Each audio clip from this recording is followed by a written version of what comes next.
Welcome back. The U.S. government is reportedly imposing restrictions on what can be sold to China's largest manufacturer of semiconductors, SMIC. Companies may now need to get a special export license before selling certain technology and equipment on the grounds that the company poses an unacceptable risk due to its ties with the Chinese military. No official statement has been released yet, but what could be the ripple effects both on the Chinese companies and the global supply chain? What could it mean for China's tech ambitions? And where does the development fit into the larger U.S.-China story? Joining us from Philadelphia is Blackburn-Dwyer, president of Grasshopper Strategies. From Bangkok, Towson, former professor at Peking University. And in Beijing, Wang Huiyao, president of Center for China and Globalization. Welcome, gentlemen. Brandon, let me go to you first. Your interpretation on this latest ban on SMIC. Well, it's a step by the Commerce Department to reportedly limit exports to SMIC. Now, I want to stress that this is also reportedly. Reuters and a number of other news outlets got letters from a couple of unnamed suppliers to SMIC that were apparently sent to them in the latter part of Friday by the Commerce Department. Notably, still at 9:45 U.S. East Coast time on Monday, we still do not have a formal statement from the Commerce Department. It was only 3 weeks ago that the Commerce Department specifically said that suppliers would not need special licensing to export goods to SMIC. So this change would be rather drastic in that short of a period of time, considering how unequivocal the statement from the Commerce Department sounded. If this change is what we are all reporting it to be, it would be simply another continuation in the Trump administration's efforts to limit exports of technology to China and to various China's elements. Now, reportedly, this is coming from the Pentagon, where there are some concerns about some of the exports having end uses that end up with the Chinese military, something that SMIC very clearly has denied for months. Others are saying this is simply actors in the Commerce Department trying to squeeze China as much as possible because they're very anti-China, and this is the moment to get through anything they want anti-China.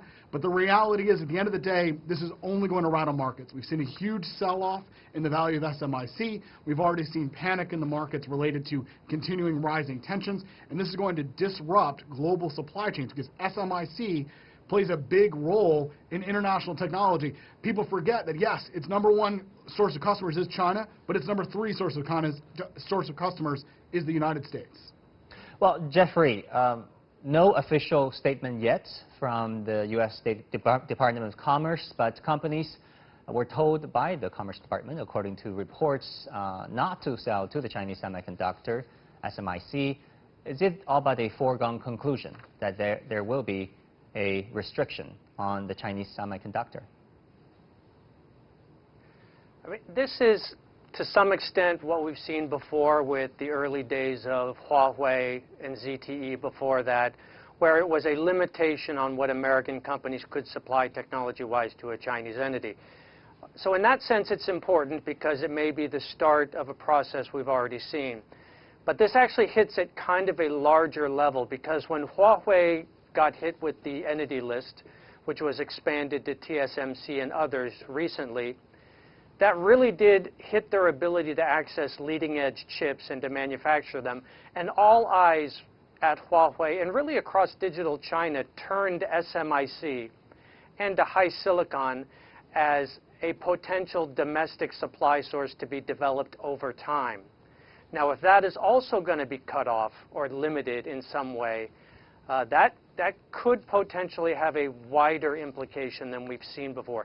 This was really the center of the, hey, let's build out our own self-sufficiency path in semiconductors in China. A lot of that was SMIC.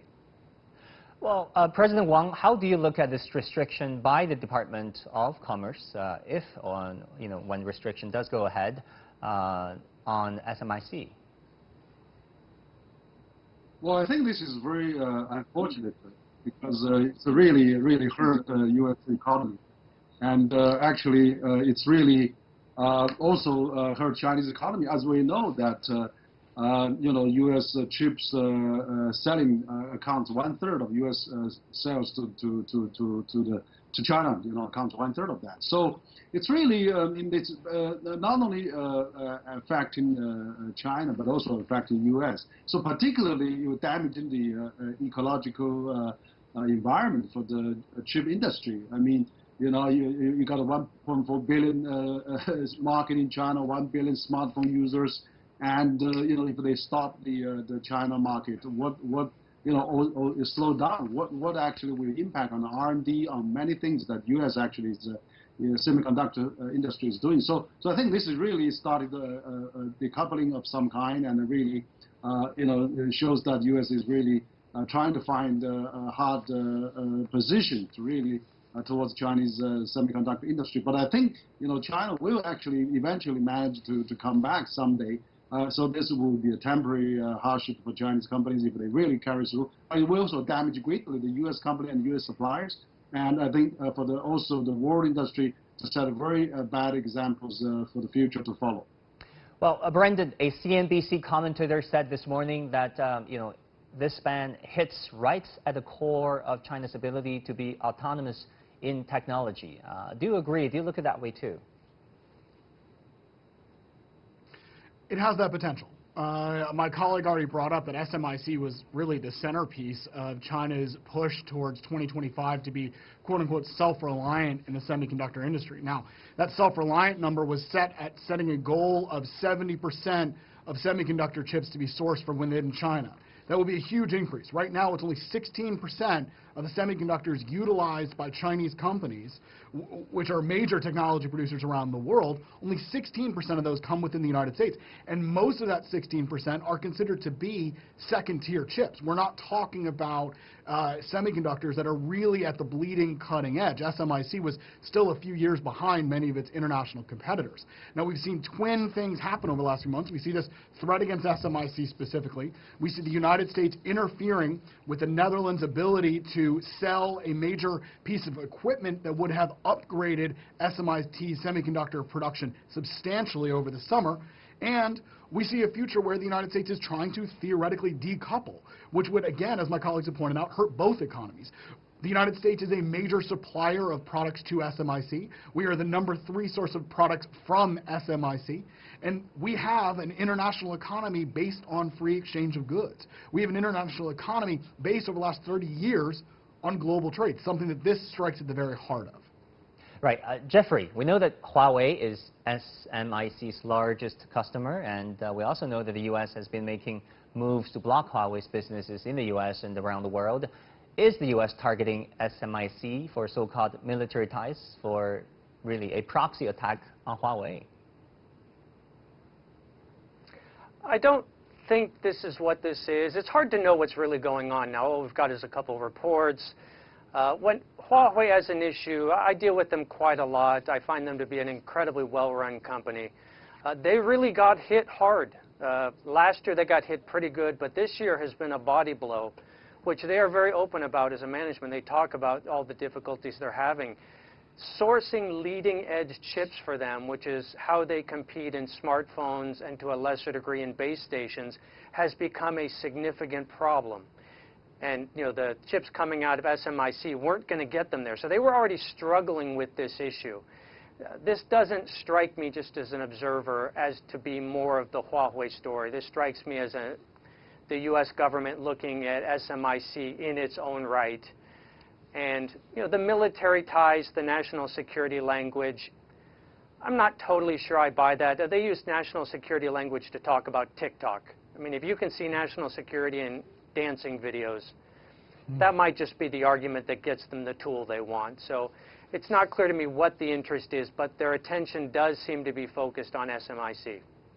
Well, President Wang, do you think the concept of national security has been misused, even abused these days? Well, I think it's really bad that we see this kind of huge distrust between China and the U.S. and actually that distrust actually interrupted and disrupted all the things that are going on. And even at price expense of slowing down of the world economy. Just imagine the two largest economies in the world is not really going to collaborate and is going to, reinvent the wheel or maybe self-hurting each other, and that really going to damage the world. I think the biggest, fear we're having is we're going to get into the biggest recession that we're going to after this pandemic. So, while U.S. is still leading on those technology and use Chinese market and work with China together to really get the world out of this crisis, rather than we're seeing at this peak crisis time that we all really depend on each other, then we're having this attack war going on, and everything is on the national security. So those days probably it's difficult to have a military hot war, but attack war is really certainly an option now for the U.S. seems, and probably for the election season that really going very convenient to have this kind of attack war. But I think now nuclear hot war is mutually assured destructive. We are actually starting to destroy the mutually assured dependency now. And if we don't have the mutually assured dependency, we're going into huge trouble, and the world is going to into a chaotic situation. I think in the end, it's really hurting not only China, but definitely the U.S. and the rest of the world. The whole industry of the world will go down, and eventually, China industry will come up. And so this may not be a really great idea, but using the national security to really slowing down the world economy and put everybody in danger. Right.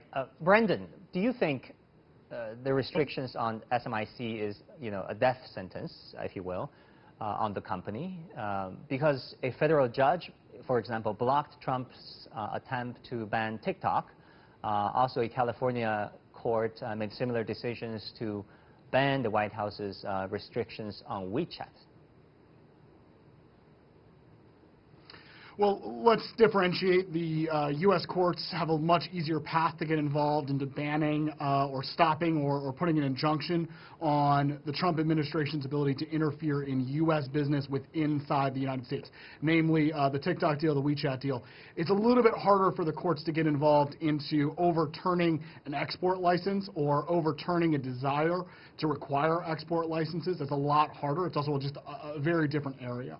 When we're talking about SMIC, this isn't a death sentence because there is a lot of evidence that China as a nation will want to subsidize and put money behind SMIC. As we've said a couple times here, it is at the centerpiece of China's goal to be self-sufficient with semiconductors, and losing the United States as a supplier or a customer isn't going to stop that goal. It's only going to turn China to more internal sources of credit and subsidy to make that a reality.